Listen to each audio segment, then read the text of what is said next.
విజయసాయిరెడ్డి శాంతి వ్యవహారంపై టీడీపీ అధికార ప్రతినిధి ఆనం వెంకటరమణారెడ్డి మీడియా ముందుకు వచ్చారు. నిన్న శాంతి భర్త మదన్ మోహన్ మీడియా సమావేశంలో చేసిన వ్యాఖ్యలను ఆనం ప్రస్తావించారు. మదన్ మోహన్ కేంద్ర ప్రభుత్వ ఉద్యోగి కాబట్టి కేంద్ర విజిలెన్స్ శాఖ రంగంలోకి దిగి విచారణ చేపట్టాలని అన్నారు. మదన్ మోహన్ హైదరాబాద్లో విజయసాయి ఇంటికి వెళ్ళాడా లేదా, అక్కడి నుంచి వైజాగ్ వచ్చాడా లేదా అనే దానిపై గూగుల్ టేక్అవుట్ తీయాలని డిమాండ్ చేశారు. విజయసాయిరెడ్డి ఆమెకు ఎందుకు డబ్బులు ఇచ్చారు, ఆమెతో విశాఖలో ఏం పనులు చేయించుకున్నారు, ఏ భూములు కొట్టేశారు అనే విషయాలు విచారణ చేస్తే బయటికి వస్తాయని అన్నారు. అందుకే విజిలెన్స్ విచారణ అడుగుతున్నామని ఆనం వెంకటరమణారెడ్డి చెప్పారు. సెంట్రల్ గవర్నమెంట్ ఎంప్లాయీ కాబట్టి వెంటనే సెంట్రల్ విజిలెన్స్ దీని మీద ఎంక్వైరీ చేయాలి.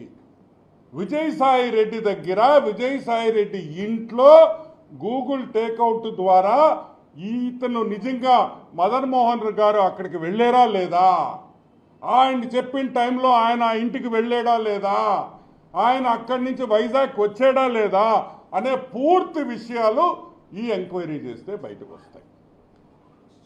సరే, జిల్లా విషయం బయటకు వస్తే ఎందుకు విజయసాయి రెడ్డి ఆమెకు డబ్బులు ఇచ్చాడు అనేది ఒకటి బయటకు వస్తుంది.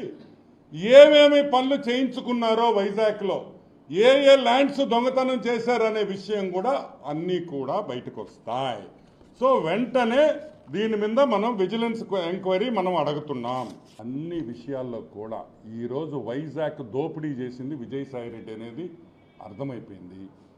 1,60,00,000 ఇచ్చిన ఒక మెంబర్ ఆఫ్ పార్లమెంట్, చెప్తుండేది ఒక సెంట్రల్ గవర్నమెంట్ ఎంప్లాయీ, ఒక మెంబర్ ఆఫ్ పార్లమెంటు 1,60,00,000 రూపాయలు ఒక సెంట్రల్ గవర్నమెంట్ ఎంప్లాయీకి ఇచ్చాడంటే అతను వెంటనే అరెస్ట్ చేయాలి. సిబిఐ ఎంక్వైరీ అడుగుతున్నాం.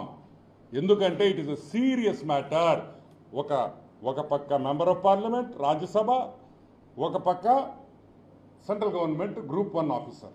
ఒక గ్రూప్ 1 ఆఫీసర్కి 1,60,00,000 ఇచ్చాడని ఆ గ్రూప్ 1 ఆఫీసర్ ఒప్పుకున్న తర్వాత ఈరోజు విజయసాయి రెడ్డిని వెంటనే అరెస్ట్ చేసి సిబిఐ ఎంక్వైరీ చేసి మొత్తం ఒక 2 లాఠీతో 2 తగిలిచ్చేస్తే అన్ని విషయాలు బయటకు వస్తాయని కూడా నేను మనవి చేస్తున్నా.